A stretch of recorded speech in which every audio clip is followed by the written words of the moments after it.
নমস্কার, travel news পুনের থেকে আমি সুমিত সেনগুপ্ত বলছি। মহারাষ্ট্রের রাজনীতিতে বেশ কিছুদিন আগে খুব চর্চা ছিল দুই বিখ্যাত পরিবারের অন্তর্কলহের। আজকের দিনে সেই ছবিটা কিন্তু পুরোপুরি বদলে গেছে। এখন দুই পরিবারের অন্তর্কলহ মিটে গিয়ে তাদের মধ্যে একটা মিটমাটের জায়গায় আসার চেষ্টা করছে। এই দুই পরিবার হচ্ছে, একদিকে অত্যন্ত প্রতাপশালী শ্রী বাল ঠাকরে সাহেবের শিবসেনা। ওনার পরিবারে উনি যখন ওনার ভাইপোকে নিয়ে উনি তৈরি করেছিলেন, কিন্তু পরবর্তীকালে যখন ব্যাটন চেঞ্জ করার ব্যাপার আসে তখন উনি ওনার ছেলে উদ্ধব ঠাকরে হাতে ব্যাটন তুলে দেন। ফলে ওনার ভাইপো এক নতুন দলের সৃষ্টি করেন, মহারাষ্ট্র নবনির্মাণ সেনা, MNS।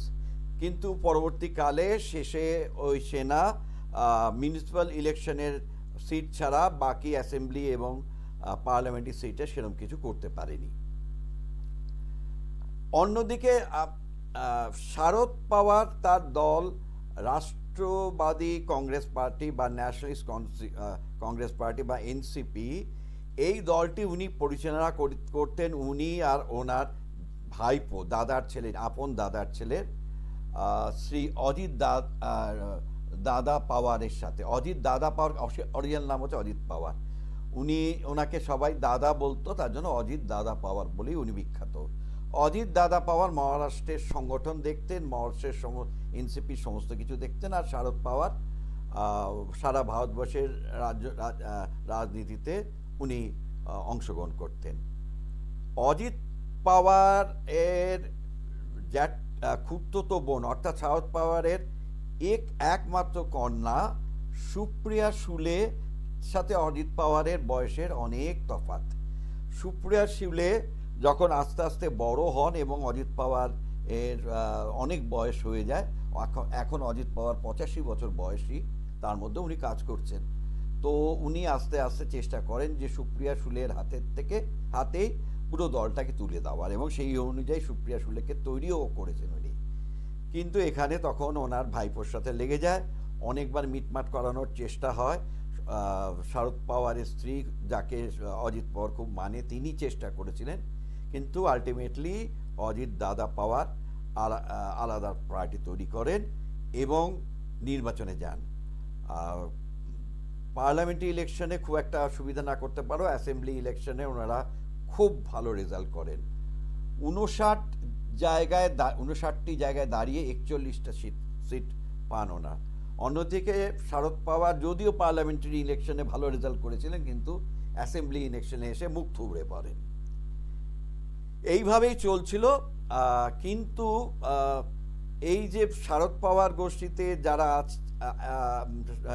অজিত পাওয়ার গোষ্ঠীতে যারা আছেন, তারা একটা সময় শারদ পাওয়ারেরই শিষ্য ছিলেন, এবং শারদ পাওয়ার গোষ্ঠীতে যারা কাজ করছেন তারা সংগঠনে অজিত দাদা পাওয়ারের কথাই মানতেন। সুতরাং নিচু লেভেলে যারা কর্মী আছে তাদের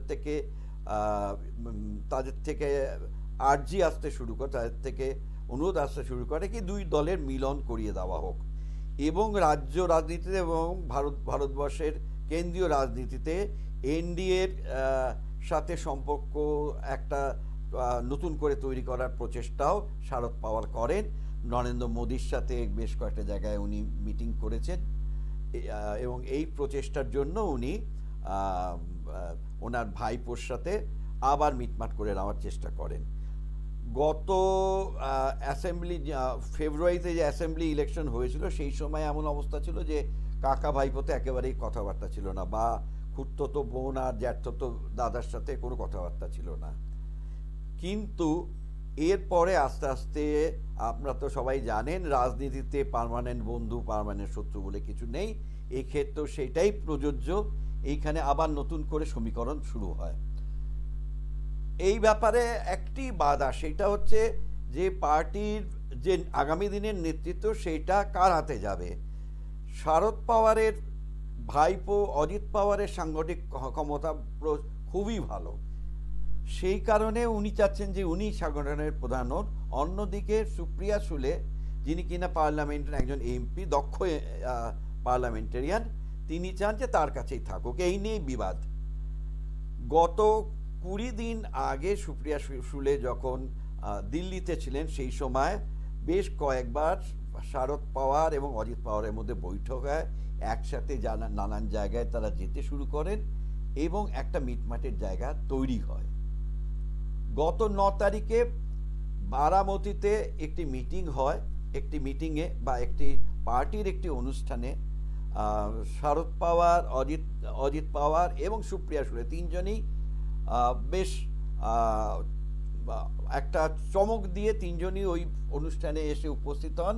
তিনজনের মধ্যে কথাবার্তা চলতে থাকে, একটা আভাস পাওয়া যায় যে বোধহয় কোনো একটা জায়গায় আবার পার্টি একত্রিত হতে চলেছে। সুপ্রিয়া সুলেকে জিজ্ঞেস করলে তখন সুপ্রিয়া সুলে বলেন যে আমি এইমাত্র দিল্লির থেকে ফিরেছি এবং এই ব্যাপারে আমার বাবার সাথে কথা বলতে হবে এবং পার্টির যারা অন্যান্য রয়েছেন তাদের সাথে কথা, জয়ন্ত পাটিল আছেন ওনাদের প্রেসিডেন্ট, তার সাথে কথা বলতে হবে। সেই অনুযায়ী আমরা যা হবার হবে সেইগুলো আমরা ডিসকাস করে আমরা ঠিক করব। এই ব্যাপারটি নিয়ে কিন্তু মহারাষ্ট্রের রাজনীতিতে এখন উথাল পাতাল হচ্ছে। শারদ পাওয়ারের গোষ্ঠী আবার এক হয়ে যাচ্ছে। অন্যদিকে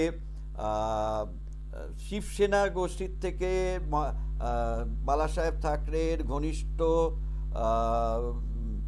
ঘনিষ্ঠ লোক একনাথ সিন্ধে নতুন পার্টি তৈরি করেন, বিজেপির সাথে হাত মেলান, এনডিএর সাথে হাত মেলান। হাত মিলিয়ে প্রথম দফায় উনি মুখ্যমন্ত্রী হন, দ্বিতীয় দফার যে অ্যাসেম্বলি ইলেকশন তাতে উনি উপমুখ্যমন্ত্রী হয়েছেন এবং অনেকগুলো সিট করেছেন। এবং সাংগঠনিকভাবে উদ্ধব ঠাকরের যে শিবসেনা তারা কিন্তু ইলেকশন কমিশন থেকে স্বীকৃতি পাননি, ফলে তাদের অস্তিত্ব বিপন্ন হয়ে যাওয়ার মতো অবস্থা হয়েছে এবং সাংগঠনিকভাবে ভীষণ ধাক্কা খেয়েছেন। এবং রাজ ঠাকরেও কিন্তু যতদিন একনাথ সিন্ধে ছিল না ততদিন এনডিএর থেকে উনি একটু এনডিএ ওনারকে সামনে রাখার চেষ্টা করছিল, কিন্তু একনাথ সিন্ধের আসার পর থেকে এনডিএর তার ব্যাপারে ইন্টারেস্ট হারিয়ে ফেলে। এরপরে রাজ ঠাকরেও কিন্তু নিজের জমি খুঁজতে আবার উদ্ধব ঠাকরের সাথে, যার সাথে ওনার অনেক মত অনৈক্য ছিল, সেগুলো আবার মিটিয়ে ফেলিয়ে নতুন করে আবার দুজনে এক হওয়ার চেষ্টা করে। যদিও এই ব্যাপারে অনেকগুলো ওনাদের মধ্যে মতানৈক্য আছে, সেগুলো একসাথে হতে একটু সময় লাগবে। এই হচ্ছে এখন অবস্থা। মহারাষ্ট্রের দুটি বিখ্যাত পরিবার, তাদের মধ্যে যে ভাঙন হয়েছিল সেই ভাঙন আবার জুড়তে চলেছে। এই খবর দিয়ে আমি সুমিত সেনগুপ্ত আজকের মতো আপনাদের এই বিশ্লেষণ, মহারাষ্ট্রের রাজনীতি বিশ্লেষণ শেষ করছি।